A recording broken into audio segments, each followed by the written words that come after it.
Hi students, welcome back to Ignore Solutions. ഇന്ന് നമ്മൾ നോക്കാനായിട്ട് പോകുന്നത് MCO 01 എന്ന സബ്ജക്റ്റിൻ്റെ യൂണിറ്റ് 5 ആയിട്ടുള്ള ഇൻഡിവിജ്വൽ ബിഹേവിയർ ആൻഡ് ലേണിംഗ് എന്ന ചാപ്റ്ററാണ്.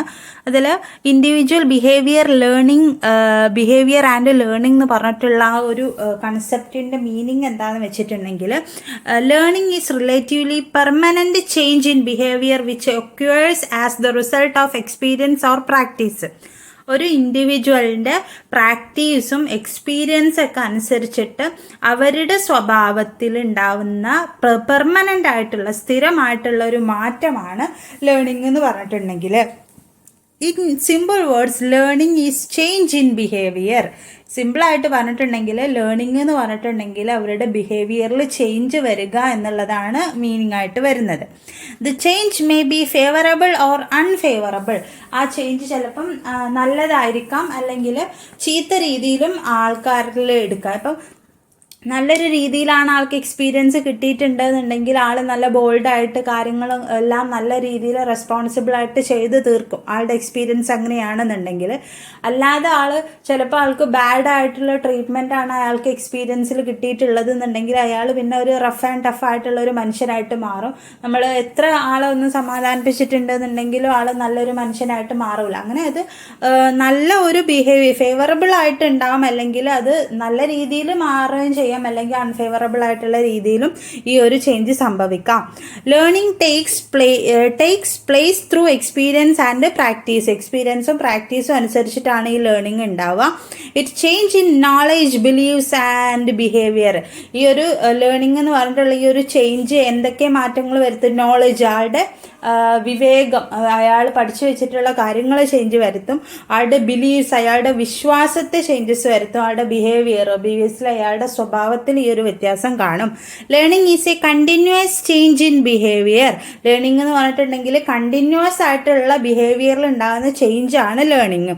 Learning is a pervasive, that means it reaches to all part of life.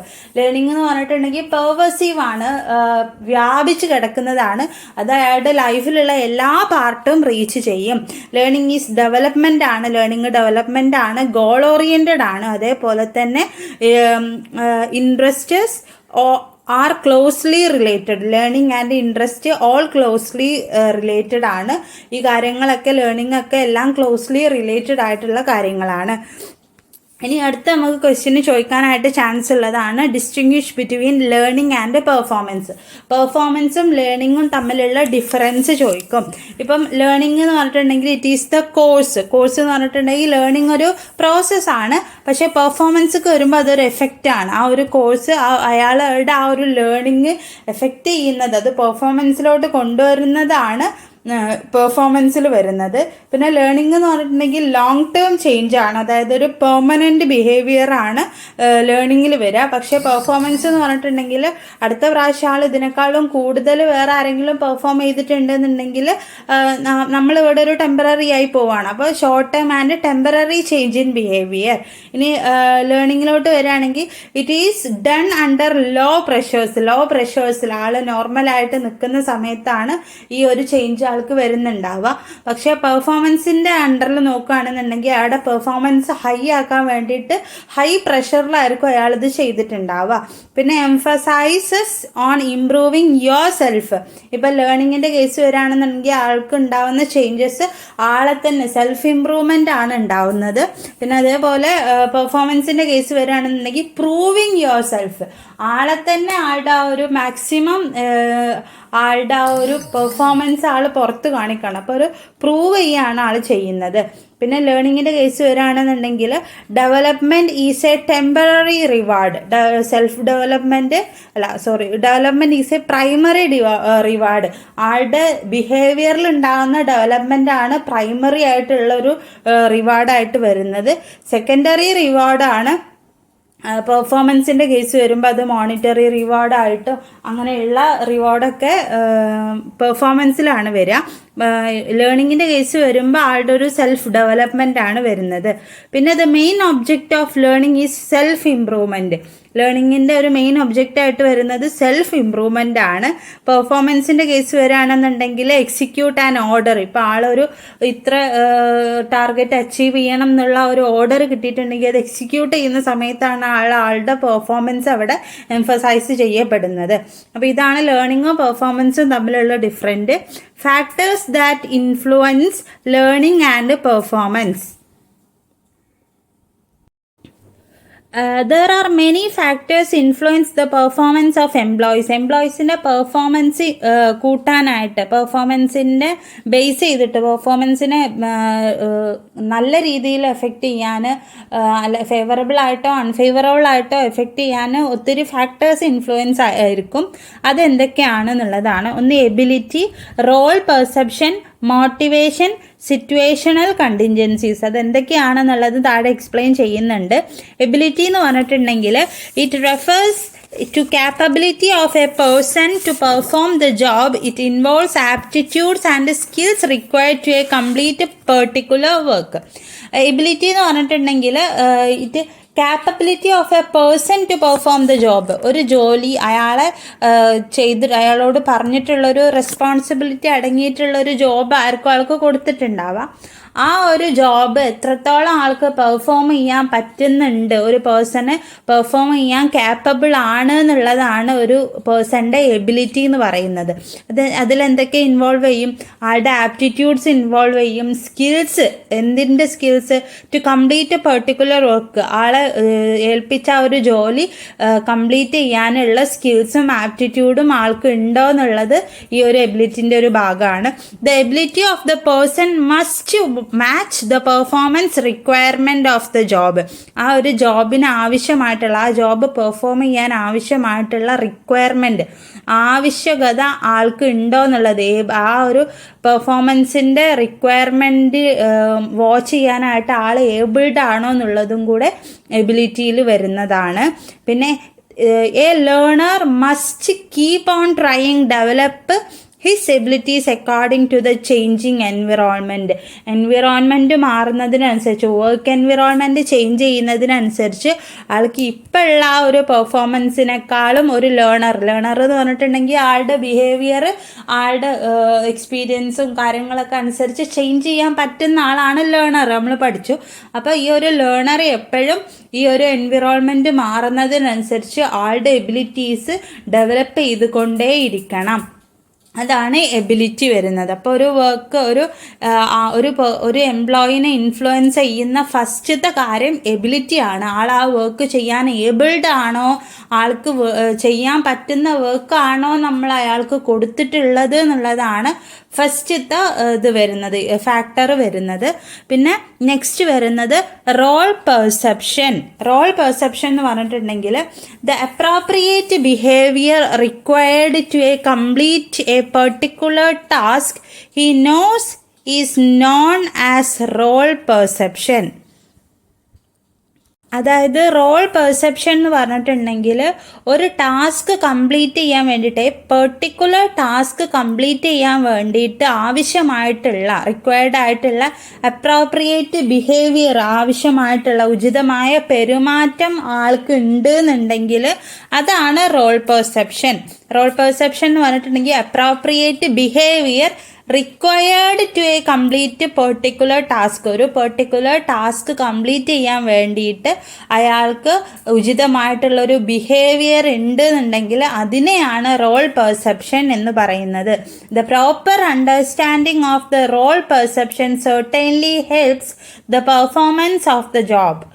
ഈ ഒരു പ്രോപ്പറായിട്ടുള്ള അണ്ടർസ്റ്റാൻഡിങ്, കൃത്യമായിട്ട് എന്താണ് ആളോട് ബിഹേവിയർ ചെയ്യേണ്ടത്. ഇപ്പോൾ എക്സാമ്പിൾ പറയുകയാണെന്നുണ്ടെങ്കിൽ അത് ഞാൻ ഇത് കംപ്ലീറ്റ് ചെയ്യാം. The proper understanding the role perception certainly helps the performance of the job. ഇങ്ങനെയുള്ള കറക്റ്റായിട്ടുള്ളൊരു ബിഹേവിയർ എങ്ങനെയാണ് ചെയ്യേണ്ടത്, റോൾ പെർസെപ്ഷൻ എങ്ങനെയാണ് ചെയ്യേണ്ടത് എന്ന് നമ്മൾ അണ്ടർസ്റ്റാൻഡ് ചെയ്ത് കഴിഞ്ഞിട്ടുണ്ടെന്നുണ്ടെങ്കിൽ അത് നമ്മളുടെ ജോലിയുടെ പെർഫോമൻസ് കൂട്ടാനായിട്ട് ഹെൽപ്പ് ചെയ്യുന്നതാണ്. അപ്പം നമ്മൾ എക്സാമ്പിൾ പറയുകയാണെന്നുണ്ടെങ്കിൽ ഇപ്പോൾ ഒരു സെയിൽസ് എക്സിക്യൂട്ടീവായിട്ട് വർക്ക് ചെയ്യുകയാണ്, ബിസിനസ് ഡെവലപ്മെൻറ്റ് എക്സിക്യൂട്ടീവായിട്ട് വർക്ക് ചെയ്യുന്ന ഒരാളാണെന്നുണ്ടെങ്കിൽ ആൾ ഓരോരോ കസ്റ്റമേഴ്സിനനുസരിച്ച്, ചില കസ്റ്റമർ നല്ല രീതിയിൽ തന്നെ ചിലപ്പോൾ NRI കസ്റ്റമർ ആയിരിക്കും, അപ്പോൾ അവരോട് നമ്മൾ കണക്ട് ചെയ്യേണ്ട രീതി, ഇപ്പം നമ്മളുടെ കയ്യിലൊരു പ്രൊഡക്റ്റ് ഉണ്ടെന്നുണ്ടെങ്കിൽ അതിൻ്റെ ഫുൾ പേയ്മെൻ്റ് ആയിരിക്കും നമ്മൾ ആ ഒരു കസ്റ്റമറോട് പറയുന്നുണ്ടാവുക. ചിലപ്പോൾ ആ ഒരു പ്രൊഡക്റ്റ് ഇൻസ്റ്റാൾമെൻ്റ് ആയിട്ട് അയാൾക്ക് എടുക്കാനായിട്ട് പറ്റാവുന്ന ഒരു ഓപ്ഷൻ ഉണ്ടാവും. പക്ഷേ ഒരു NRI കസ്റ്റമർ ആകുമ്പോൾ അയാൾ ഫുൾ പേയ്മെൻറ്റ് കൊടുത്ത് വാങ്ങാൻ കാപ്പബിലിറ്റി ഉള്ള ആളായിരിക്കും. അപ്പോൾ നമ്മൾ അയാളോട് ആ ഒരു രീതിയിൽ അപ്രോച്ച് ചെയ്തിട്ടുണ്ട്, ആ ഒരു രീതിയിൽ നമ്മൾ ബിഹേവ് ചെയ്തിട്ടുണ്ടെന്നുണ്ടെങ്കിൽ ആ ഒരു സമയത്ത് നമുക്ക് ഫുൾ പേയ്മെൻറ്റ് കിട്ടുകയും ചെയ്യും. നല്ല രീതിയിൽ നമ്മളുടെ performance as A sales person നമ്മളെ പെർഫോമൻസ് കൂടാനും സഹായിക്കും. ഇനി അതേപോലെ തന്നെ ഒരു നമുക്ക് സംസാരിക്കുമ്പോൾ തന്നെ തോന്നുന്നതാണ് ആൾ അത്ര ഒരു ആവറേജ് ആണ്, ആളുടെ ഒരു ഫിനാൻഷ്യൽ കണ്ടീഷൻ ആവറേജ് ആണെന്നുണ്ടെങ്കിൽ നമുക്ക് അവരുടെ കണ്ടീഷൻ മനസ്സിലാക്കിയിട്ട് നമുക്ക് അവരോട് ഇൻസ്റ്റാൾമെൻറ്റ് രീതിയിൽ സംസാരിക്കാം. അപ്പോൾ അത് അവർ ആസ് എ പേഴ്സൺ നമുക്കും അത് ഹെൽപ്ഫുൾ ആയിരിക്കും. അതേപോലെ തന്നെ നമ്മൾ അപ്രോച്ച് ചെയ്യുന്ന കസ്റ്റമേഴ്സിനും അത് ഹെൽപ്ഫുൾ ആയിരിക്കും. പിന്നെ അതാണ് വരുന്നത്. ഇനി next, the identification and learning of this appropriate behaviour are great challenges of the employees.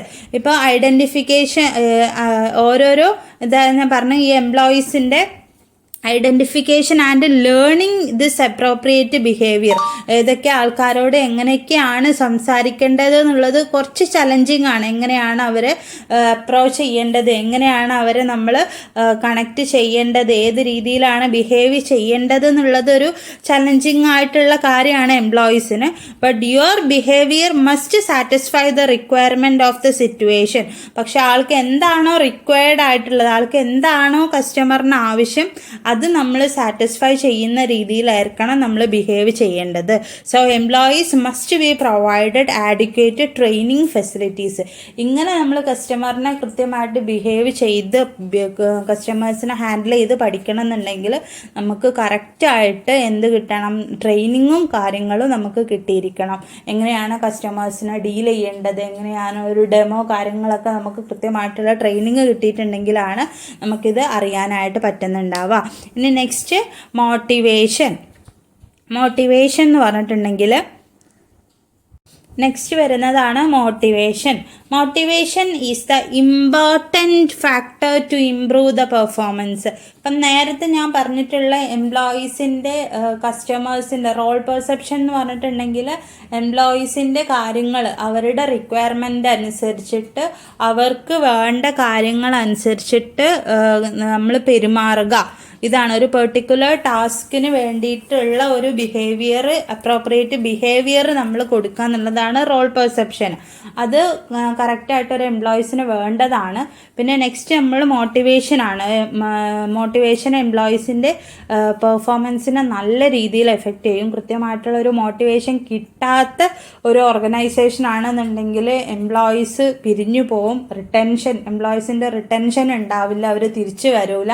അങ്ങനെ കുറേ കേസസ് ഉണ്ടാവും. അപ്പോൾ എന്താണ് മോട്ടിവേഷൻ, എന്താണ് എംപ്ലോയീസിന് വേണ്ടത് എന്നുള്ളത്, this is the most important factor to improve the performance. Motivation is the process that account for an individual's intensity, direction and persistence of effort towards attaining a goal. ഇത് ഭയങ്കര important ആയിട്ടുള്ളൊരു കാര്യമാണ് എംപ്ലോയീസിൻ്റെ performance improve ചെയ്യാനായിട്ട്. Motivation എന്ന് പറഞ്ഞിട്ടുണ്ടെങ്കിൽ അതൊരു പ്രോസസ്സാണ്, ഒരു പ്രക്രിയയാണ്. അക്കൗണ്ട് ഫോർ ഇൻഡിവിജ്വൽസിന് മനുഷ്യന്മാർക്ക് സംഭവിക്കുന്ന ഒരു പ്രക്രിയയാണ്. എന്തൊക്കെയാണ് അത് സംഭവിക്കുക? ഇൻറ്റൻസിറ്റി തീവ്രത, ഡയറക്ഷൻ ആൻഡ് പേഴ്സിസ്റ്റൻസ്, അവർക്ക് ദിശാബോധം ഉണ്ടാവുക, അതേപോലെ സ്ഥിരമായിട്ടുള്ള ഒരു ഉത്സാഹം ഉണ്ടാവുക. To effort towards attaining a goal, ഒരു ഗോൾ അച്ചീവ് ചെയ്യാനായിട്ട് അവർക്ക് ആ ഒരു ഗോൾ അച്ചീവ് ചെയ്യാനായിട്ടുള്ള ഒരു മോട്ടിവേഷൻ അവർക്ക് എപ്പോഴും ഉണ്ടാവുക, ഒരു പെർസിസ്റ്റൻസ് ഉണ്ടാവുക, ഡയറക്ഷൻ, ഒരു തീവ്രത, കാര്യങ്ങളൊക്കെ അവർക്ക് എപ്പോഴും ഉണ്ടാകുന്നതിനെയാണ് മോട്ടിവേഷൻ എന്ന് പറയുന്നത്. ഇപ്പം ഒരു ഓർഗനൈസേഷന് ഒരു ഗോളുണ്ട്, ഇത്ര യൂണിറ്റ്സ് പ്രൊഡക്ഷൻ കംപ്ലീറ്റ് ചെയ്യണം എന്നുള്ളത് ഒരു ഗോളാണ്. ഗോളാണ്. ആ ഒരു ഗോള് അച്ചീവ് ചെയ്യാനായിട്ട് എപ്പോഴും എംപ്ലോയീസിന് ഓരോരോ മോട്ടിവേഷൻ കൊടുത്തോണ്ടേ ഇരിക്കുക. അതാണ് അവരുടെ ഗോൾ എന്നുള്ളത് അവർ ഓൾറെഡി ഫിക്സ് ചെയ്ത് വെക്കുക. അതിന് വേണ്ടിയിട്ട് അത് മോട്ടിവേഷൻ ആക്കി എടുത്തിട്ട് വർക്ക് ചെയ്യുക. പിന്നെ the manager must identify the required factors which encourage the employees to put in greater efforts to complete the task. അപ്പോൾ ഇങ്ങനെ ഒരു കാര്യം നേടാനായിട്ട് തന്നെ വർക്ക് ചെയ്യുന്ന സമയത്ത് മിക്കവാറും എംപ്ലോയീസ് ഡീമോട്ടിവേറ്റഡ് ആവും. പക്ഷേ അത് ഒഴിവാക്കാനായിട്ട് the manager must identify, manager എന്തായാലും ഐഡൻറ്റിഫൈ ചെയ്യണം എന്താണ് എംപ്ലോയീസിനെ എൻകറേജ് ചെയ്യിപ്പിക്കാൻ, ഉത്സാഹപ്പെടുത്താൻ വേണ്ടിയിട്ടുള്ള ഫാക്ടേഴ്സ് കൊണ്ടുവരേണ്ടത്. അത് കൊണ്ടുവരികയും അവരുടെ എഫേർട്സ് പെട്ടെന്ന് തന്നെ കംപ്ലീറ്റ് ആക്കാനായിട്ട് അവർക്ക് ഇങ്ങനെയുള്ള ഓപ്പർച്യൂണിറ്റീസും കാര്യങ്ങളൊക്കെ കൊടുക്കുകയാണ് ചെയ്യേണ്ടത്. ഇനി അടുത്ത ലാസ്റ്റ് ഫാക്ടേഴ്സ് ഇൻഫ്ലുവൻസിങ് എംപ്ലോയീസിൻ്റെ പെർഫോമൻസ് എന്താണെന്ന് വെച്ചിട്ടുണ്ടെങ്കിൽ സിറ്റുവേഷണൽ കണ്ടിൻജൻസീസ്. സിറ്റുവേഷണൽ കണ്ടിൻജൻസി എന്ന് പറഞ്ഞിട്ടുണ്ടെങ്കിൽ സാന്ദർഭികമായ സാഹചര്യങ്ങൾ, അവരുടെ ഒരു എൻവിറോൺമെൻറ്റ് ഫാക്ടേഴ്സ് എന്നൊക്കെ പറയാം. It involves providing better work environment to employees. ഇത് എന്താണെന്ന് വെച്ചിട്ടുണ്ടെങ്കിൽ നല്ലൊരു വർക്ക് എൻവിറോൺമെൻറ്റ് ഉണ്ടെങ്കിലാണ് എംപ്ലോയീസിന് നല്ല രീതിയിൽ ബെറ്റർ ആയിട്ടുള്ള വർക്ക് അവർക്ക് കൊടുക്കാനായിട്ട് പറ്റുള്ളൂ. അപ്പോൾ നല്ലൊരു വർക്ക് എൻവിറോൺമെൻറ്റ് എംപ്ലോയീസിന് കൊടുക്കുക. So that there overall performance will improve. അങ്ങനെയാണ് അവരുടെ എല്ലാ പെർഫോമൻസ്, അവരുടെ ഓവറോൾ കമ്പനീൻ്റെ പെർഫോമൻസ് ഇംപ്രൂവ് ആവും. These favourable situational contingencies include working condition, well defined task, better resources, A good team. ഇപ്പോൾ ഇതൊക്കെ ഈ ഒരു ഫേവറബിൾ ആയിട്ടുള്ള സിറ്റുവേഷൻസ് എന്തൊക്കെയാണെന്ന് വെച്ചിട്ടുണ്ടെങ്കിൽ ജോലിയുടെ മികച്ചതായിട്ടുള്ള ഫേവറബിൾ ആയിട്ടുള്ള നല്ല കണ്ടീഷന് കൊടുക്കുക, അതേപോലെ തന്നെ നല്ലൊരു ടീം, നല്ലൊരു ടാസ്ക് കൊടുക്കുക, ബെറ്റർ ആയിട്ടുള്ള റിസോഴ്സസ്, അവർക്ക് നല്ലൊരു റിസോഴ്സ് എന്ന് പറഞ്ഞിട്ടുണ്ടെങ്കിൽ ഇപ്പം എംപ്ലോയീസിന് ഫുഡൊക്കെ കൊടുക്കുക, അതേപോലെ നല്ല രീതിയിൽ ട്രീറ്റ് ചെയ്യുക, അവർക്ക് എന്തെങ്കിലും ഗിഫ്റ്റ്സ് കൊടുക്കുക, അങ്ങനെയായിട്ടുള്ള ബെറ്റർ റിസോഴ്സസ് കൊടുക്കുക, ഒരു നല്ല ടീം കൊടുക്കുക. ഇതൊക്കെ സിറ്റുവേഷനായിട്ടുള്ള കണ്ടിൻജൻസീസ്, സാന്ദർഭിക സാഹചര്യങ്ങൾ ഇൻക്രീസ് ചെയ്യാനായിട്ട് അവർക്ക് ഫേവറബിൾ ആയിട്ടുള്ള രീതിയിൽ വർക്ക് എൻവിറോൺമെൻറ്റ് മാറ്റാനായിട്ട് സഹായിക്കും. ഇനി നെക്സ്റ്റ് 2022 മാർച്ചിൽ ചോദിച്ചിട്ടുള്ളൊരു ക്വസ്റ്റ്യൻ ആണ് തിയറീസ് ഓഫ് ലേണിംഗ്. ലേണിങ്ങിൻ്റെ തിയറീസ് എന്തൊക്കെയാണ്? ലേണിംഗ് എന്താണെന്ന് നമ്മൾ പഠിച്ചിട്ടുണ്ടായിരുന്നു അല്ലേ? നമ്മുടെ എക്സ്പീരിയൻസും പ്രാക്ടീസും അനുസരിച്ചിട്ട് ഒരു ഇൻഡിവിജ്വലിൻ്റെ ബിഹേവിയറിൽ ഉണ്ടാകുന്ന പെർമനൻ്റ് ആയിട്ടുള്ള ചേഞ്ചാണ് ലേണിംഗ്, നമ്മൾ ഓൾറെഡി പഠിച്ചു. അപ്പോൾ ആ ഒരു തിയറീസ് എന്തൊക്കെയാണ്? 4 തിയറീസ് ആണുള്ളത്. ഒന്നാമത്തെ തിയറിയാണ് classical conditioning, operant conditioning, cognitive learning, അതേപോലെ സോഷ്യൽ ലേണിംഗ്. അപ്പോൾ ആദ്യം നമ്മൾ classical conditioning theory of learning ഫസ്റ്റത്തത് നോക്കാം. ലേണിങ്ങിൻ്റെ ഫസ്റ്റത്തെ തിയറിയാണ് classical conditioning theory of learning. This theory was proposed by Ivan Pavlov. Ivan Pavlov എന്ന് പറഞ്ഞിട്ടുള്ള ആളാണ് ഈ ഒരു തിയറി പ്രപ്പോസ് ചെയ്തിട്ടുള്ളത്, മുന്നോട്ട് വെച്ചിട്ടുള്ളത്. അക്കോർഡിംഗ് ടു ദിസ് തിയറി, ഈ ഒരു തിയറി അനുസരിച്ചിട്ട് learning takes place through the connection between unconditional stimulus and condition stimulus. According to this theory, ഈ ഒരു തിയറി അനുസരിച്ചിട്ട് ഈ ഒരു theory learning takes place through the connection between unconditional stimulus and condition stimulus. Condition സ്റ്റിമുലസും unconditional സ്റ്റിമുലസും തമ്മിലുള്ള ഒരു കണക്ഷനാണ് ലേണിങ്. നമ്മളെ ബിഹേവിയറിൽ ഉണ്ടാകുന്ന ഒരു കണ്ടിന്യൂസ് ആയിട്ടുള്ള ചേഞ്ചിന്, ഒരു പെർമനൻ്റ് ആയിട്ടുള്ള ചേഞ്ചിന് കാരണം അൺകണ്ടീഷണൽ സ്റ്റിമുലസും കണ്ടീഷൻ സ്റ്റിമുലസും ആണെന്നാണ് ഇവൻ പാവ്ലോവ് പറയുന്നത്. അപ്പോൾ അത് എന്താണ് കണ്ടീഷണൽ സ്റ്റിമുലസ്, എന്താണ് അൺകണ്ടീഷണൽ സ്റ്റിമുലസ് നമുക്ക് നോക്കാം. ആദ്യം അൺകണ്ടീഷണൽ സ്റ്റിമുലസ് എന്ന് പറഞ്ഞിട്ടുണ്ടെങ്കിൽ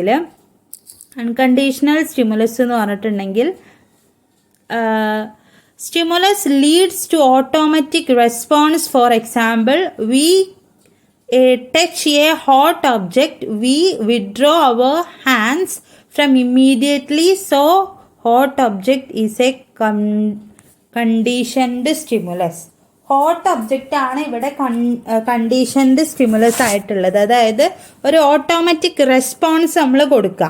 ഇപ്പോൾ എക്സാമ്പിൾ പറയുകയാണെന്നുണ്ടെങ്കിൽ we touch A hot object, നമ്മളൊരു ചൂടായിട്ടുള്ള ഒരു സാധനത്തുമ്പോൾ തൊട്ടു, നമ്മൾ പെട്ടെന്ന് തന്നെ നമ്മളെ കൈ എടുത്തു, ഇമ്മീഡിയറ്റ്ലി നമ്മളെ ഹാൻഡ്സ് വിഡ്രോ ചെയ്തു. So hot object is A unconditioned stimulus. പെട്ടെന്ന് തന്നെ നമ്മൾ വിഡ്രോ എന്ന പെട്ടെന്ന് ഓട്ടോമാറ്റിക് ആയിട്ടുള്ള രീതിയിൽ നമ്മൾ റെസ്പോൺസ് ചെയ്യുന്നതിനെയാണ് അൺകണ്ടീഷൻഡ് സ്റ്റിമുലസ് എന്ന് പറയുന്നത്. അൺകണ്ടീഷണൽ സ്റ്റിമുലസ് എന്ന് പറയുന്നത്. ഇനി കണ്ടീഷൻഡ് സ്റ്റിമുലസ് എന്ന് പറഞ്ഞിട്ടുണ്ടെന്നുണ്ടെങ്കിൽ this is one which one neutral but now leads to a response. ഒരു സമയത്ത് നിഷ്പക്ഷമായിട്ട് ഒരു സാവധാനം രീതിയിലാണ് റെസ്പോൺസ് വന്നിട്ടുള്ളത്. പക്ഷേ ഇപ്പം നല്ല രീതിയിൽ പ്രതികരിക്കുന്നുണ്ട്. അത് ആ ഒരു രീതിയിലുള്ള ഒബ്ജക്റ്റിനെ ആണ് കണ്ടീഷൻ സ്റ്റിമുലസ് എന്ന് പറയുന്നത്. ഒരു ന്യൂട്രൽ ആയിട്ടുള്ള രീതിയിലാണ് ആദ്യം പോയിട്ടുണ്ടായിരുന്നത്, പക്ഷേ ഇപ്പം നമുക്ക് കുറച്ച് നല്ല രീതിയിൽ അത് റെസ്പോൺസ് ചെയ്യുന്നുണ്ട്. ഇങ്ങനെയുള്ള രണ്ട് സ്റ്റിമുലസും കൂടി കൂട്ടിയതാണ് എന്ത് ലേണിംഗ് എന്ന് പറഞ്ഞിട്ടുള്ളത്. ഇത് രണ്ടും കൂടെ കണക്ട് ചെയ്തിട്ടുള്ളതാണ് ലേണിംഗ്. ഇനി എന്താണ് കണ്ടീഷൻഡ് റെസ്പോൺസ് എന്ന് പറഞ്ഞിട്ടുണ്ടെങ്കിൽ, ഈ കണ്ടീഷൻഡ് റെസ്പോൺസ് എന്ന് പറഞ്ഞിട്ടുണ്ടെങ്കിൽ ന്യൂട്രൽ ആയിട്ടുള്ള സ്റ്റിമുലസും അൺകണ്ടീഷണൽ ആയിട്ടുള്ള സ്റ്റിമുലസും കൂടെ ആഡ് ചെയ്തതാണ് കണ്ടീഷൻഡ് റെസ്പോൺസ്. ഇപ്പോൾ നമ്മൾ പറഞ്ഞു ആദ്യം ഒരു സമയത്ത് ന്യൂട്രൽ ആയിട്ടാണ് പോയിക്കൊണ്ടിരുന്നത്. നമ്മൾ പറഞ്ഞു ആദ്യം ഒരു സമയത്ത് ന്യൂട്രലാണ് പോയിക്കൊണ്ടിരുന്നത്, പക്ഷേ ഇപ്പോൾ റെസ്പോൺസ് കിട്ടുന്നുണ്ട്. അപ്പോൾ ഇപ്പോൾ റെസ്പോൺസ് പെട്ടെന്ന് റെസ്പോൺസ് കിട്ടുന്നതിന് അൺകണ്ടീഷൻഡ് സ്റ്റിമുലസ് എന്നാണല്ലോ പറയാം. അപ്പോൾ ന്യൂട്രൽ സ്റ്റിമുലസും അതേപോലെ തന്നെ അൺകണ്ടീഷൻഡ് സ്റ്റിമുലസും കൂടെ കൂടിയിട്ടുള്ളതാണ് കണ്ടീഷൻഡ് റെസ്പോൺസ്. ഇപ്പം neutral stimulus is one which doesn't lead any automatic response. Neutral stimulus എന്ന് പറഞ്ഞിട്ടുണ്ടെങ്കിൽ ഓട്ടോമാറ്റിക് ആയിട്ടുള്ള റെസ്പോൺസ് ഇല്ലാത്തതിനെയാണ് ന്യൂട്രൽ സ്റ്റിമുലസ് എന്ന് പറയുന്നത്. ഇനി ഈ ക്ലാസിക്കൽ കണ്ടീഷൻ്റെ നമ്മളുടെ തിയറീസ് ഓഫ് ലേണിങ്ങിൻ്റെ ക്ലാസിക്കൽ കണ്ടീഷന് 3 സ്റ്റേജസ് ഉണ്ട്. അതിലൊന്നാമത്തെ സ്റ്റേജാണ് എക്സ്പെരിമെൻറ്റ് ഓൺ ഡോഗ്. അതിൽ ഒന്നാമത്തെ എക്സ്പെരിമെൻ്റ് ആണ് ഡോഗിൽ നടത്തിയിട്ടുള്ള എക്സ്പെരിമെൻ്റ്. ഈ എക്സ്പെരിമെൻ്റ് എങ്ങനെയാണെന്ന് വെച്ചിട്ടുണ്ടെങ്കിൽ നമ്മുടെ ഡോഗിൽ ഉണ്ടാവുന്ന റെസ്പോൺസ് ആണ് നോക്കുന്നത്. ഇപ്പോൾ നമ്മൾ പറഞ്ഞിട്ടുണ്ടായിരുന്നു അൺകണ്ടീഷണൽ സ്റ്റിമുലസ്, അൺകണ്ടീഷണൽ റെസ്പോൺസ് എന്ന് പറഞ്ഞിട്ടുണ്ടെങ്കിൽ ഓട്ടോമാറ്റിക് ആയിട്ട് വരുന്ന റെസ്പോൺസ് ആണ്. അപ്പോൾ ആ ഒരു ഡോഗിന് എന്ത് കണ്ടു? അൺകണ്ടീഷണൽഡ് സ്റ്റിമുലസ് ആയിട്ട് എന്താണുള്ളത്? ഫുഡാണുള്ളത്. ആളെ അൺകണ്ടീഷണൽ ആയിട്ട് റെസ്പോൺസ് ചെയ്യിപ്പിക്കുന്ന ആ ഒരു സാധനം ഫുഡാണ്. അൺകണ്ടീഷണൽ റെസ്പോൺസ് ആർക്കാണ് വന്നത്? ആ ഒരു ഡോഗിനാണ് വന്നത്. എന്താണ് റെസ്പോൺസ്? സാലിവേഷൻ ആണ് ആൾക്ക് വന്നിട്ടുള്ള റെസ്പോൺസ്. ഇനി ന്യൂട്രൽ സ്റ്റിമുലസ് എന്ന് പറഞ്ഞിട്ടുണ്ടെങ്കിൽ റെസ്പോൺസ് ഒന്നും വരാത്ത ഒബ്ജക്റ്റ്, അതാണ് ന്യൂട്രൽ സ്റ്റിമുലസ്. ഇപ്പോൾ ബെല്ല് റിങ് ചെയ്യുന്നത് മറ്റുള്ള ആളിൽ ഒരു റെസ്പോൺസ് ഉണ്ടാക്കുന്നില്ല. അപ്പോൾ ഈ ഒരു ബെല്ല് എന്താണ്? ബെല്ല് ന്യൂട്രൽ സ്റ്റിമുലസ് ആണ്, നോ റെസ്പോൺസ് ആണ് കേസ് വരുന്നത്. ഇനി ന്യൂട്രൽ സ്റ്റിമുലസും അൺകണ്ടീഷണൽ സ്റ്റിമുലസും കൂടെ കൂടിയിട്ടുണ്ട് എന്നുണ്ടെങ്കിൽ അൺകണ്ടീഷണഡ് റെസ്പോൺസ് വരും. കാര്യം എന്താണ്? രണ്ടും കൂടെ കൂടിയിട്ടുണ്ട് എന്നുണ്ടെങ്കിൽ, അപ്പോൾ ബെല്ല് റാങ് ചെയ്യുന്ന സമയത്ത് ഇപ്പം മൂന്നാമത്തെ ഒരു എക്സ്പെരിമെൻ്റ്, ഈ ഒരു തേർഡ് സ്റ്റേജിൽ വരുന്നത് ബെല്ല് റിങ് ചെയ്യുന്ന സമയത്ത് ആൾക്ക് ഫുഡ് കിട്ടും, ആൾക്ക് ഭക്ഷണം കിട്ടും, ഈ ഒരു ഡോഗിന് ഭക്ഷണം കിട്ടും. അപ്പോൾ ആദ്യം ന്യൂട്രൽ സ്റ്റിമുലസും പിന്നെ അൺകണ്ടീഷൻഡ് സ്റ്റിമുലസ് ഫുഡും ആണ് കൊടുക്കുന്നത്. അപ്പോൾ ഓട്ടോമാറ്റിക്കലി ബെല്ല് റിങ് ചെയ്യുമ്പോൾ ഫുഡ് കിട്ടും എന്നുള്ളത് ആർക്ക് കിട്ടും? ഡോഗിന് കിട്ടും. അപ്പോൾ അവിടെ കണ്ടീഷൻഡ് ആയിട്ടുള്ള റെസ്പോൺസ് കിട്ടും.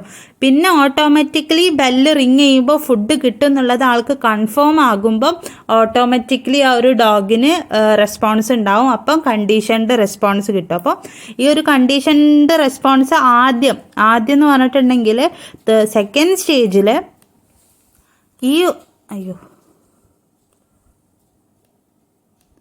ഈ ഒരു സ്റ്റേജിൽ ഇത് ന്യൂട്രൽ ആയിരുന്നു. ഈ ഒരു സ്റ്റേജിൽ ന്യൂട്രൽ സ്റ്റിമുലസ് ആയിരുന്നു ഉണ്ടായിരുന്നത്. ഈ ഒരു സ്റ്റേജ് എത്തിയ സമയത്ത് അത് കണ്ടീഷൻഡ് റെസ്പോണ്ടായി. കണ്ടീഷൻഡ് റെസ്പോൺസ് ആയി. കാര്യം എന്താണെന്ന് വെച്ചിട്ടുണ്ടെങ്കിൽ ന്യൂട്രലും പിന്നെ അൺകണ്ടീഷൻഡ് സ്റ്റിമുലസും കൂടെ മിക്സായി വന്നപ്പോൾ അത് കണ്ടീഷൻഡ് റെസ്പോൺസ് ആയി മാറി. അത് നമ്മളെ മുന്നേ പറഞ്ഞിട്ടുണ്ടായിരുന്നത് neutral stimulus plus unconditioned stimulus is equal to conditioned response. ഇത് രണ്ടും കൂടെ മിക്സായി വന്ന സമയത്ത് ബെല്ല് റിങ് ചെയ്താൽ അൺകണ്ടീഷൻഡ് സ്റ്റിമുലസ് കിട്ടുന്ന ഉറപ്പായപ്പോൾ കണ്ടീഷൻഡ് റെസ്പോൺസ് ഈ ഒരു ഡോഗിൽ വന്നു. അതാണ് ഈ ഒരു എക്സ്പെരിമെൻറ്റിൽ പറയുന്നത്. അത് പ്രത്യേകം എടുത്ത് പറയുന്നുണ്ട്. The bell is paired with ഫുഡിനായിട്ട് ഈ ഒരു ബെല്ല് പെയർ ചെയ്തു. The food is presented and bell rung simultaneously. Bell ring ചെയ്യുന്ന സമയത്ത് ഫുഡ് പ്രസൻ്റ് ആവും. അപ്പോൾ ഡോഗ് റെസ്പോണ്ട് ചെയ്യും. ആ ഒരു പ്രോസസ്സ് റിപ്പീറ്റ് ചെയ്യുന്ന സമയത്ത് ഡോഗ് ഓട്ടോമാറ്റിക്കലി ബെല്ല് കേൾക്കുന്ന സമയത്ത് റെസ്പോണ്ട് ചെയ്യും. അപ്പോൾ ഈ ഒരു ബെല്ല് റിങ് ചെയ്യുന്നത് സാലിവേഷന് കാരണമാകും. ആൾക്ക് എന്ത് കിട്ടും? റെസ്പോൺസ് കിട്ടും. കണ്ടീഷൻഡ് റെസ്പോൺസ് ഡോഗിൽ ഉണ്ടാകും. ഇതാണ് നമ്മളുടെ ഡോഗ് എക്സ്പെരിമെൻറ്റിൽ ഫസ്റ്റത്തെ എക്സ്പെരിമെൻറ്റിൽ പറയുന്നത്. 3 സ്റ്റേജസ് ആണ് പറയുന്നത്. അത് ഈ 3 സ്റ്റേജസ് കംപ്ലീറ്റ് ആയിട്ടുണ്ട്. ഫസ്റ്റത്തെ സ്റ്റേജ് എന്ന് പറയുന്നത് കണ്ടീഷൻഡ് റെസ്പോൺസ്, രണ്ടാമത്തെ സ്റ്റേജ് ന്യൂട്രൽ റെസ്പോൺസും ആണ്. ഇതാണ് സ്റ്റേജസ് വരുന്നത്. ഇത് എക്സ്പ്ലെയിൻ ചെയ്യുമ്പോഴാണ് 3 സ്റ്റേജസ് പോലെ തോന്നുന്നത്. ഫസ്റ്റത്തത് കണ്ടീഷൻഡ് റെസ്പോൺസ് ആണ്, പിന്നെ ന്യൂട്രൽ ആണ്, പിന്നെ ലാസ്റ്റ് ഉള്ളതാണ് നമുക്ക് ആക്ച്വലി കിട്ടേണ്ട ആൻസർ. അത് എക്സ്പ്ലെയിൻ ചെയ്യാനായിട്ടാണ് ഈ ഒരു സ്റ്റേജ് ഇൻക്ലൂഡ് ചെയ്തിട്ടുള്ളത്. അപ്പോൾ നമുക്ക് എന്തൊക്കെ കിട്ടി? കണ്ടീഷൻഡ് റെസ്പോൺസ് കിട്ടി, നോ റെസ്പോൺസ് കിട്ടി, അൺകണ്ടീഷൻഡ് റെസ്പോൺസ് ആണിത്, പിന്നെ താഴെ കണ്ടീഷൻഡ് റെസ്പോൺസ് നമുക്ക് കിട്ടി. അപ്പോൾ അൺകണ്ടീഷൻഡ് സ്റ്റിമുലസ് ആണ് ഇവിടെ വന്നിട്ടുള്ളത്. ന്യൂട്രലും അൺകണ്ടീഷൻഡ് സ്റ്റിമുലസും കൂടെ ആഡ് ആക്കിയപ്പോൾ പെയർ ചെയ്തപ്പോൾ അൺകണ്ടീഷൻഡ് സ്റ്റിമുലസ് ഇവിടെ കിട്ടി. അപ്പോൾ അതാണ് നമ്മുടെ 3 എക്സ്പെരിമെൻറ്റ്സ് വരുന്നത്. ഇനി നമ്മുടെ രണ്ടാമത്തെ തിയറീസ് ഓഫ് ലേണിംഗ് ആയിട്ടുള്ള operant condition theory of learning ആണ് നെക്സ്റ്റ് നോക്കാനായിട്ട് പോകുന്നത്. ഓപ്പറൻറ്റ് കണ്ടീഷനിങ് തിയറി എന്ന് പറഞ്ഞിട്ടുണ്ടെങ്കിൽ ഈ ഒരു തിയറി മുന്നോട്ട് വെച്ചിട്ടുള്ളത് സ്കിന്നറാണ്. ഈ ഒരു തിയറി അനുസരിച്ചിട്ട് behaviour which leads to positive outcome will be likely repeated versus behaviour which leads to negative outcome will be avoided. Skinner മുന്നോട്ട് വെച്ചിട്ടുള്ളത് എന്താണെന്ന് വെച്ചിട്ടുണ്ടെങ്കിൽ പോസിറ്റീവായിട്ടുള്ള ഒരു ഔട്ട്കം ഉണ്ടാക്കാൻ പറ്റിയിട്ടുള്ള ഒരു ബിഹേവിയർ. ഇപ്പോൾ ഒരു കാര്യം നമ്മൾ ചെയ്തത് കൊണ്ട് നല്ലൊരു റെസ്പോൺസ് ഉണ്ടായി. ഇപ്പം നമ്മളൊരു കാര്യം നമ്മൾ സ്വഭാവത്തിൽ ചേഞ്ച് ചെയ്തത് കൊണ്ട് അല്ലെങ്കിൽ നമ്മൾ ആക്ടിവിറ്റിയിൽ ചേഞ്ച് ചെയ്തത് കൊണ്ട് നല്ലൊരു ഇമ്പാക്റ്റ് ഉണ്ടായി എന്നുണ്ടെങ്കിൽ നമ്മൾ ആ ഒരു സ്വഭാവം റിപ്പീറ്റ് ചെയ്യും. റിപ്പീറ്റ് ചെയ്യുന്നതിലൂടെ എന്താവും? ആ നെഗറ്റീവായിട്ടുള്ള ഔട്ട്കംസ് നമ്മൾ അവോയ്ഡ് ചെയ്യും. അതാണ് സ്കിന്നർ കൊണ്ടുവന്നിട്ടുള്ള ഈ ഒരു തിയറിയിൽ പറയുന്നത്.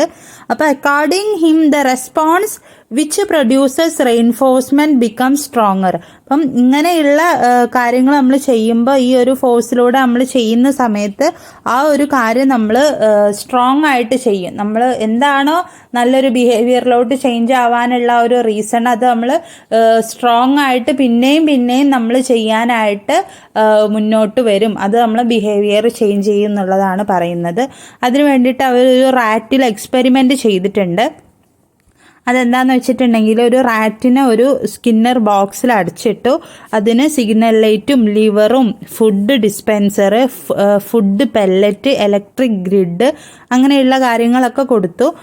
ഷോക്ക് ജനറേറ്ററും കൂടെ കൊടുത്തിട്ടുണ്ട്. അപ്പം ഇതിലെന്താണ് ഇൻക്ലൂഡ് ചെയ്യിപ്പിച്ചതെന്ന് വെച്ചിട്ടുണ്ടെങ്കിൽ അവർ ഒരു എക്സ്പെരിമെൻ്റ് ആണ് to prove theory on a rat. ഒരു റാറ്റിൽ ഈ ഒരു തിയറി എക്സ്പെരിമെൻ്റ് ചെയ്യാനാണ്. He used a simple box having a lever fixed at the end of the box. ഈ ഒരു ബോക്സിൻ്റെ എൻഡിൽ ഒരു ലിവർ ഫിക്സ് ചെയ്തു. എന്തിനു വേണ്ടിയിട്ട്? The liver acts the switch which operate food delivery. ആ ഒരു ലിവർ തൊട്ടിട്ടുണ്ടെങ്കിൽ, സ്വിച്ച് ചെയ്തിട്ടുണ്ടെങ്കിൽ ആ ഒരു ഫുഡ് ഡെലിവർ ആവുള്ളൂ, ആ ഒരു റാറ്റിന് ഫുഡ് കിട്ടുള്ളൂ. A hungry rat is placed inside the box. ഒരു ഹംഗ്രി ആയിട്ടുള്ള, വിശന്നിട്ടുള്ള ഒരു റാറ്റിനെ ആ ഒരു ബോക്സിൻ്റെ ഉള്ളിൽ ഇൻസേർട്ട് ചെയ്യുക, ഇട്ടിട്ടുണ്ട്. അപ്പോൾ initially the rat sits idle and gradually start searching for the food inside the box. ഫസ്റ്റൊക്കെ ഒന്ന് തന്മയത്വത്തോട് കൂടിയിട്ട് ഇരിക്കുകയാണെന്നുണ്ടെങ്കിലും കുറച്ച് കഴിഞ്ഞിട്ടുണ്ടെങ്കിൽ വിശന്നാൽ ആ റാറ്റ് എന്ത് ചെയ്യും? ഫുഡ് തരാനായിട്ട് തുടങ്ങും. While exploring the box the rat places the lever by chance. അപ്പോൾ അങ്ങനെ ഈ ഒരു ബോക്സ് എക്സ്പ്ലോർ നോക്കി നിൽക്കുന്ന സമയത്ത് ആ ഒരു ലിവറിൻ്റെ ആ ഒരു സ്വിച്ച് ആ ഒരു റാറ്റ് ശ്രദ്ധിക്കപ്പെടുകയും അത് ടച്ച് ചെയ്യുകയും ചെയ്യും. അപ്പോൾ ഈ ഒരു ലിവർ ടച്ച് ചെയ്യുന്ന സമയത്ത് the food served to the rat, അപ്പോൾ ആ റാറ്റിന് ഫുഡ് കിട്ടും. അപ്പോൾ the rat now learns that when he presses the lever food comes to him. അപ്പോൾ എപ്പം ലിവറിൽ പ്രസ് ചെയ്താലും ഫുഡ് വരും എന്നുള്ളത് ആ ഒരു റാറ്റ് മനസ്സിലാക്കുകയും ബാക്കിയുള്ള ആക്ടിവിറ്റീസൊക്കെ കുറച്ചിട്ട് ഫുഡ് കിട്ടാൻ വേണ്ടി ആ ഒരു റാറ്റ് ആ ഒരു ആക്ടിവിറ്റി മാത്രം ചെയ്യുകയും ചെയ്യുമെന്നാണ് ഈ ഒരു തിയറിയിൽ പറയുന്നത്. ഈ ഒരു തിയറിനെ എഫക്റ്റ് ചെയ്യുന്ന കോമ്പോണൻസ് ആണ് ഇനി നെക്സ്റ്റ് നോക്കാനായിട്ട് പോകുന്നത്. Components of this theory. ഈ ഒരു തിയറിയിൽ വരുന്നത് പോസിറ്റീവ് റെയിൻഫോഴ്സസ് ഉണ്ട്. അതായത് ഫേവറബിൾ ആയിട്ടുള്ള ഔട്ട്കംസ്. ആൾക്ക് ആ ഒരു ഫുഡ് വേണമെങ്കിൽ ആൾ ആ ഒരു ബിഹേവിയർ മാത്രമേ കാണിക്കുള്ളൂ, ആൾ ആ ഒരു ഇത് ടച്ച് ചെയ്യുക മാത്രമേ ഉള്ളൂ. പക്ഷെ നെഗറ്റീവ് ആയിട്ടുള്ള ഫോഴ്സസ് വരാനായിട്ട് ചാൻസ് ഉണ്ട്. ഇപ്പോൾ ആൾക്ക് ഫുഡ് കിട്ടിയിട്ടില്ല എന്നുണ്ടെങ്കിൽ, ആൾ ആ ഒരു സ്വിച്ച് കണ്ടിട്ടും ഇല്ല എന്നുണ്ടെങ്കിൽ എങ്ങനെയാണ് ആ ഒരു റാറ്റ് പ്രതികരിക്കുക? ചിലപ്പോൾ ആ അഗ്രസീവ് ആവും, ചിലപ്പോൾ അതിന് ഹെൽത്ത് കണ്ടീഷൻ മാറും, അങ്ങനെയുള്ള കാര്യങ്ങളൊക്കെ ഉണ്ട്. പിന്നെ റെസ്പോണ്ടൻ്റ് ബിഹേവിയർ ഒക്വേഴ്സ് ഓട്ടോമാറ്റിക്കലി. ഇപ്പം അതിൽ റാറ്റിന് ഇട്ട ഒരു റാറ്റിൻ്റെ ബിഹേവിയറും ഇതിനെ എഫക്റ്റ് ചെയ്യുന്നുണ്ടാവും. പിന്നെ ഓപ്പറേറ്റ് ബിഹേവിയർ കോൺഷ്യസ് ആയിരിക്കണം, കൺട്രോളിലായിരിക്കണം. ഇതാണ് ഈ ഒരു തിയറിനെ എഫക്റ്റ് ചെയ്യുന്ന കോമ്പോണൻസ് ആയിട്ട് വരുന്നത്. ഇനി നെക്സ്റ്റ് തേർഡ് തിയറിയാണ് cognitive theory of learning. It is the ability of brain absorb and retain information through experience, senses and thoughts is known as cognition. Cognition എന്ന് പറഞ്ഞിട്ടുണ്ടെങ്കിൽ നമ്മളുടെ എക്സ്പീരിയൻസ് അനുസരിച്ച്, ഇപ്പോൾ ഒരു സമയത്ത് ഒരു എക്സ്പീരിയൻസിൽ നമ്മൾ അങ്ങനെ ഒരു കാര്യം ചെയ്തതുകൊണ്ട് നമുക്ക് ചെറിയൊരു തെറ്റ് പറ്റി. അപ്പോൾ അടുത്ത പ്രാവശ്യം ചെയ്യുന്ന സമയത്ത് ആ ഒരു ബ്രെയിൻ അത് അബ്സോർബ് ചെയ്യുകയും ആ ഒരു ഇൻഫർമേഷൻ റീറ്റെയിൻ ചെയ്തിട്ട് അത് തോട്ട്ഫുള്ളായിട്ട് ചെയ്തിട്ട് അതിൻ്റെ കാര്യങ്ങളൊക്കെ എന്ത് ചെയ്യും, ആ വിവരങ്ങളൊക്കെ ആഗിരണം ചെയ്യാനും അത് നിലനിർത്തിയിട്ട് അങ്ങനെ ചെയ്തതുകൊണ്ട് നമുക്ക് ഈ ഒരു രീതിയിൽ ചെയ്യാൻ പറ്റി എന്നുള്ളതും കൂടെ ചെയ്യുന്ന ഒരു ബ്രെയിനിൻ്റെ ഒരു കഴിവിനെയാണ് കോഗ്നിഷൻ എന്ന് പറയുന്നത്. ഇപ്പോൾ വേറൊരു എക്സാമ്പിൾ പറയുകയാണെന്നുണ്ടെങ്കിൽ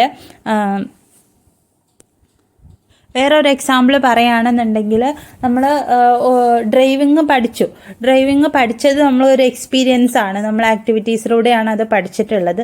അത് നമ്മൾ ബ്രെയിൻ അബ്സോർബ് ചെയ്തു. ആ ഒരു അന്നത്തെ ഡ്രൈവിംഗ് ക്ലാസ് നമ്മൾ എൻഡ് ചെയ്തു. പിറ്റത്തെ ദിവസം നമ്മൾ അതേ ഡ്രൈവിംഗ് ക്ലാസ് ആണ് പഠിക്കുന്നത്. അപ്പം ഇന്നലെ നമ്മൾ പഠിച്ച കാര്യങ്ങൾ, ആ ഇൻഫർമേഷനും കാര്യങ്ങളൊക്കെ റീറ്റെയിൻ ചെയ്യുകയാണ്.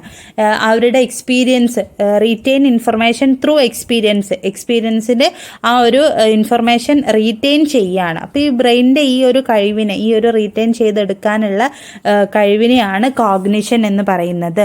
ഈ ഒരു തിയറി എക്സ്പ്ലെയിൻ ചെയ്യുന്നത് ഇൻറ്റേർണൽ ഫാക്ടേഴ്സും എക്സ്റ്റേണൽ ഫാക്ടേഴ്സും ഇൻഡിവിജ്വലിൻ്റെ മെൻ്റൽ പ്രോസസ്സിനനുസരിച്ചിട്ട് ഇൻഡിവിജ്വൽ മെൻ്റലിനെ ഹെൽപ്പ് ചെയ്യുന്ന ഇൻറ്റേർണൽ ആയിട്ടുള്ള ഫാക്ടേഴ്സും എക്സ്റ്റേണൽ ആയിട്ടുള്ള ഫാക്ടേഴ്സും എക്സ്പ്ലെയിൻ ചെയ്യുന്നുണ്ട്. ഈ ഒരു തിയറി പ്രപ്പോസ് ചെയ്തിട്ടുള്ളത് ടോൾമാൻ എന്ന് പറഞ്ഞിട്ടുള്ള ആളാണ്. Mental processes include observation, attention, memory, application. Mental പ്രോസസ്സിൽ എന്തൊക്കെയാണ് ഇൻക്ലൂഡ് ചെയ്തിട്ടുള്ളത്? ഒബ്സർവേഷൻ ഇൻക്ലൂഡഡ് ആണ്, അറ്റൻഷന്, മെമ്മറി ആൻഡ് അപ്ലിക്കേഷന് ഇതൊക്കെയാണ് ഇൻക്ലൂഡഡ് ആയിട്ടുള്ളത്. ശ്രദ്ധ, അതേപോലെ തന്നെ മെമ്മറി, ആ ഒരു ബ്രെയിനിൻ്റെ മെമ്മറിയൊക്കെ ഇതിൽ ഇൻക്ലൂഡഡ് ആയിട്ടുണ്ട്.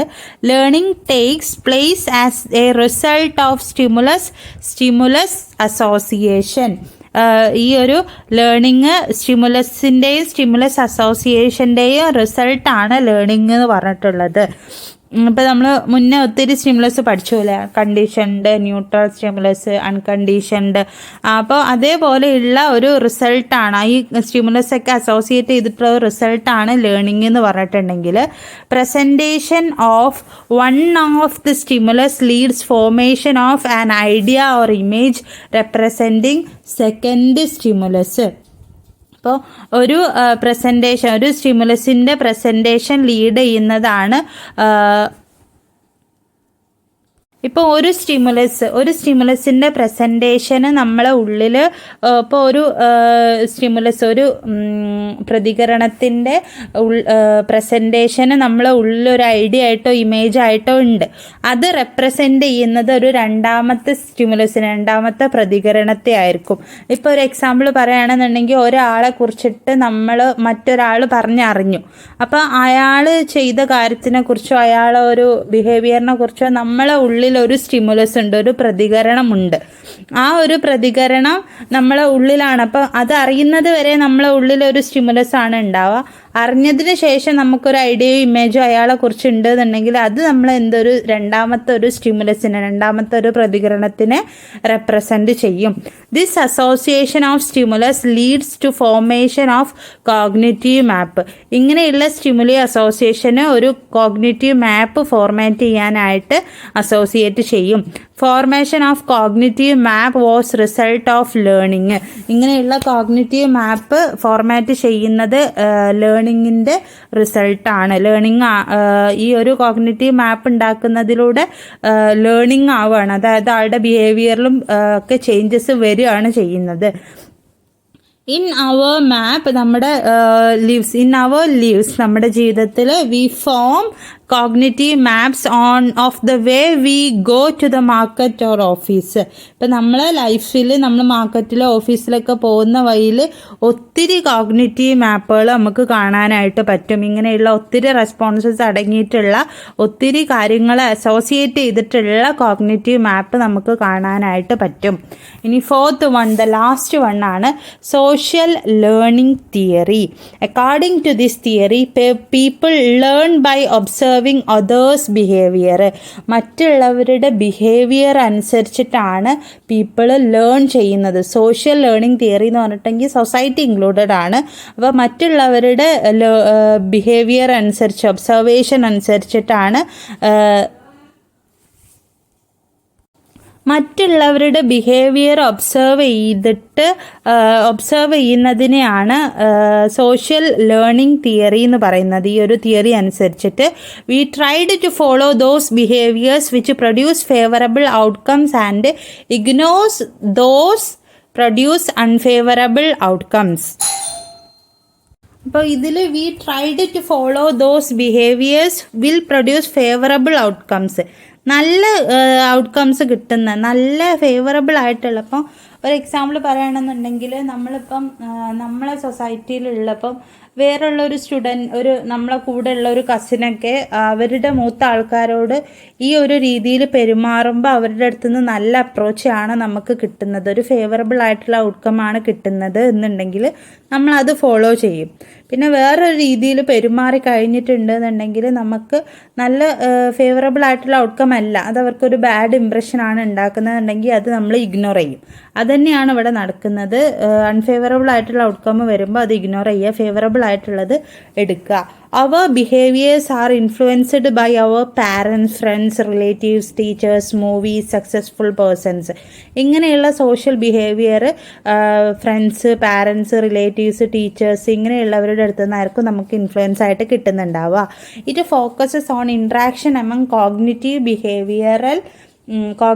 Behavioural environment factors. ഇങ്ങനെയുള്ള കോഗ്നിറ്റീവ് ആയിട്ടുള്ളതും ബിഹേവിയർ എൻവിറോൺമെൻ്റ് ആയിട്ടുള്ള ഫാക്ടേഴ്സ് എന്നൊക്കെയാണ് നമുക്ക് ഇങ്ങനെയുള്ള ഇൻട്രാക്ഷൻസ് കിട്ടുന്നുണ്ടാവുക. We infuse those behaviour will produce positive consequence. നല്ല ഒരു കോൺസിക്വൻസ് നമുക്ക് കിട്ടണം എന്ന് വെച്ചിട്ടായിരിക്കും നമ്മൾ ഇങ്ങനെയുള്ള ബിഹേവിയേഴ്സൊക്കെ ഇൻഫ്യൂസ് ചെയ്യുക, നമ്മൾ പരിഗണിക്കുന്നത്. പിന്നെ features of social learning theory. ഇപ്പോൾ ഇങ്ങനെയുള്ള സോഷ്യൽ ലേണിംഗ് തിയറിൻ്റെ ഫീച്ചേഴ്സ് വരുന്നത് ബിഹേവിയർ മോഡലിംഗ് ആണ്. നമുക്ക് ബിഹേവിയറിൽ ഒത്തിരി കാര്യങ്ങൾ നമുക്ക് പഠിക്കാനായിട്ട് പറ്റും. പിന്നെ ഇതിൻ്റെ കോൺസിക്വൻസസ് നമ്മൾ അനുഭവിക്കേണ്ടി വരും. സെൽഫ് റീഎൻഫോഴ്സ്മെൻറ്റ്, നമുക്ക് സ്വയം ബലപ്പെടുത്താനും നമുക്ക് സ്വയം മെച്ചപ്പെടുത്താനും സെൽഫ് ഡെവലപ്മെൻറ്റിനൊക്കെ പറ്റും. അപ്പോൾ ഇതാണ് നമ്മളെ 5th ചാപ്റ്റർ വരുന്നത് കേട്ടോ. Okay, bye guys.